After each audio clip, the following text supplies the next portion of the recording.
Hi, I'm Will. I'm Norm. Norm, this happened. That's a PSP. No, PS Vita. Yeah, it's new. It came out a couple of weeks ago. I finally actually picked one up last week. I've spent more or less the last week using it, and it's kind of interesting. Kind of interesting. Interesting. Obviously a game console made by Yeah. Sony. It's PlayStation branded. It's portable. And it's a next generation console. Next generation portable. So let's talk about hardware first. Okay. The screen's really gorgeous. It's an OLED screen. It's like 960 by 548 or something like that. 544. So a little more than like what Motorola would call QHD. But what's important is that it's like a 5-inch OLED screen, and it really is very, very It's really good. Viewing angles are great. It works well outside. It's a little bit oversaturated, I think, but not offensively so, and it's entirely appropriate for use in video games. Now, this has been out for a while. You went to like Best Buy or something and bought it. Yeah. Was there a long line for it? No, I just walked right in and I was like, hey, I want to get a Vita. Plenty in stock? And the guy said, really? And I said, yeah. Doesn't everybody want to get a Vita? And he said, no, which one do you want? So this is actually the 8 gig bundle model. So it has an 8 gig special proprietary Vita memory card that goes in the bottom down here. But it actually isn't. It's like a special Sony Vita only memory card. Yeah, it goes in this little slot. It's a little chip. So the 3G bundle comes with an 8 gig card and 3G for $50 more than the Wi-Fi only one. So it's $299 versus $249 for Wi-Fi. And the 8 gig card by itself is like $30.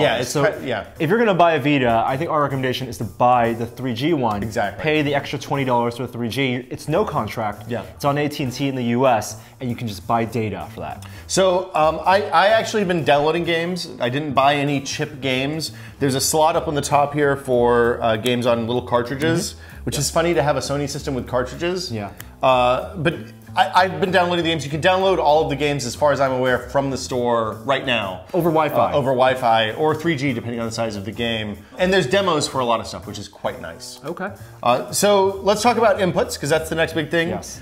Big change is dual analog sticks. They're not clicky, but that's okay. 2 D-pads, well, a D-pad and a quad button array. 2 shoulder buttons. Touch screen on the front. Touch screen, well, touch surface on the back. It's smooth, not textured. It is. It feels. It's a little bit weird. It's unusual. There's you have the traditional right now. PlayStation icons, the triangle, Xbox square. Yes. But it's not bumpy at all. No, there's it's not knobbled or knurled or anything like that. No haptic feedback at all. A pair of cameras. They're both 0.3 megapixels. There's one on the front, and one on the back. Quite terrible. They're bad. Yeah. And then accelerometers and gyroscopes. So you can there'll be motion controls and stuff like that. And some games even require you to do things like hold up the PSP, the Vita rather, to the light so you can see through a piece of paper and other just what I want to do when I'm on the bus. Yeah, of course. People don't think you're crazy at all. So I downloaded a bunch of games. Okay. Full games. Well, I downloaded a couple of full games and a bunch of demos. Okay. As always with a launch console, the launch lineup is real up and down. Some of the games, I'm not a huge Uncharted fan of the best of days. This Uncharted version is not made by Naughty Dog, and I didn't enjoy it all. I thought it's the worst of Uncharted so far, I think, safe to say. I downloaded Lumines. The best game, your favorite game on the PSP, the first one? I think it's my second, favorite game on the PSP. Well, that's not fair. There's a lot of awesome games on the PSP. It's a great Lumines port. There are some frame rate hitches though, which I think is really crazy on the Vita, even. What is essentially a 2D puzzle game. Yeah. So something to keep in mind. I downloaded Rayman. Okay. The Rayman Origins came out on Xbox and PS3 last year. And that's the exact same game. Oh, and it's gorgeous. It's a beautiful game. No frame rate problems. Looks great. Plays really good. Obviously, no multiplayer because it's just one screen. But every bit the game that it is on PS3 and Xbox. Oh, nice. Their claim that it really is like a next generation console or the current generation console, but in your hands. It's valid. There are definitely frame rate issues in a lot of games. Wipeout has some pretty gnarly frame rate issues. Uncharted had some frame rate issues as well. I find it a little bit weird that there are frame rate problems on a brand new, kind of next gen console, handheld console. It seems like that's improving. I think there was a patch even that helped with whiteout issues a few days ago. So. How about your experience doing anything aside from gaming? Web browsing, tweeting? So I tried the web browser, I tried tweeting. That stuff's not very good. I mean, I could see maybe using the web browser to bust up cheats or something like that, or a FAQ if you were playing a kind of story-driven game. But it seems like you can't have that open at the same time you have a game. There's this kind of weird alt-tabbing experience. So you're sliding between. It's almost like iOS. Lumines is what I was running in previously. I can jump right back into that. But if I go back over here and want to relaunch Super Stardust, which was a trial, and is quite good as well, it's going to put Lumines back into the background, and there'll be a kind of firing up period while it comes back and resumes. Saves the state though. It saves state. If you need to clear that, then you just swipe that away, and you come back to normal.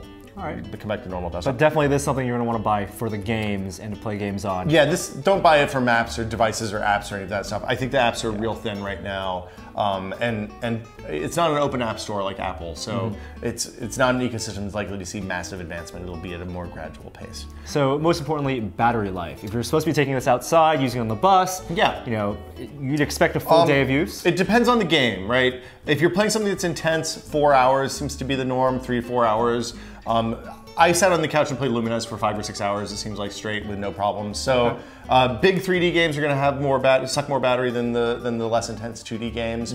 But the experience is pretty good. And like I said, the screen's really nice. I actually can kind of see the use for this. It's really dependent at this point on the upcoming software, because Lumines is great, but I mean, we've all played Lumines. I don't want to spend $300 just to play Lumines. Rayman, I can play on my giant couch. I'm much more comfortable playing on the giant TV in the living room.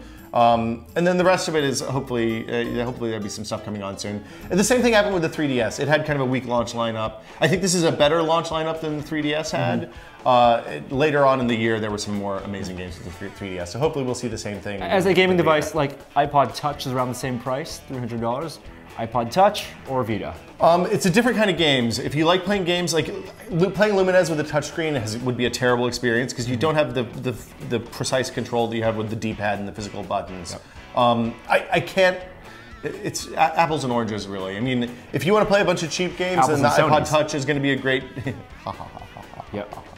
If you want to play a bunch of cheap games, the iPod Touch is a clear victor. If you want to play kind of more polished stuff, you're not going to see something like Rayman Origins on the iPhone. Not yet. Of course, it also costs 35 or 40 bucks. Exactly. Worth mentioning, downloadable titles, especially the first-party games, seem to be significantly cheaper on the store online than the actual cartridges. Does it load any faster?